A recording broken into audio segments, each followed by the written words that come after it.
શું ઘટના ઘટી હતી તમારી સાથે? અમે 1લી તારીખે સાંજે આમ તો હાલોલ રહીએ છીએ છેલ્લા 3 વર્ષથી, તો ગામડે આવ્યા હતા. દર શનિ રવિ અમે લોકો ઘરે આવીએ છીએ. એવું છે, છોકરાઓ બધા ત્યાં ગામડે ભણે છે ને એટલા ગામડે રહે છે મમ્મી પપ્પા જોડે. પછી અમે લોકો હાલોલ જવા માટે નીકળી ગયા જમીને 9-9:30 વાગ્યાની આસપાસ. તો ત્યાં અમે જોપે પહોંચ્યા, ચામુંડા ચોક જોપે, અમારા ગામના જોપે પાદરે. તો એ ભાઈ હાથું બૂમ પાડી કે ભાઈ ઉભો રહે, કે ગાડી ઉભી રખાઈ. પછી મને ઉતર્યો, મને બોલવાની ગારો પડતો, ના બોલવાની ખરાબ શબ્દો બોલતો હતો.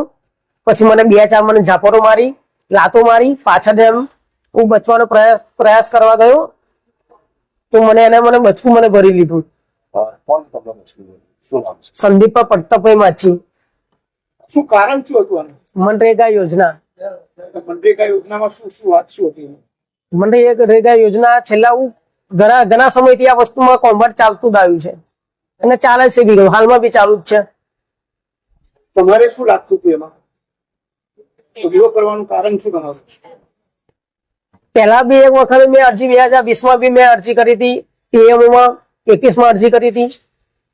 કઈ નહીં તો સમાધાન છેલ્લે આ લોકો ગમે તે રીતના ટોર્ચર કરીને સમાધાન કરાવે, કાં તો કોઈના છોકરાને કિડનેપ કરાવી લે. ગઈ વખતે બી એવું થયું છે મારી જોડે. એક અરજીનું સમાધાન મનરેગામાં કૌભાંડ છે ને, જૂની ધરી, નવી ધરી, નદીસર, ગોટારી, પીપળિયા, કબીપુર, ચરારી, ગોઠડા, ટીંબા, આમ તો આખા પંચમહાલમાં બધે આ કૌભાંડ ચાલે છે. અત્યારે જેવું દાહોદમાં છે એવું અત્યારે તપાસ ચાલે ને, તો અહીંયા બધે કૌભાંડ નીકળવાના જ છે, ચાલે જ છે. પછી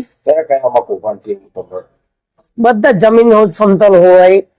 આ જે ભાઈ હુમલો કર્યો ને એ ભાઈ નું કઈક એવું કઈ છે કે એને જે જમીન સમતલ ખરું ને,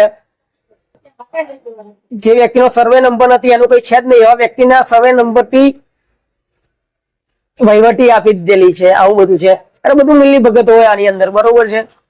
શું નામ છે તમારું? મારું નામ કિશનભાઈ માછી.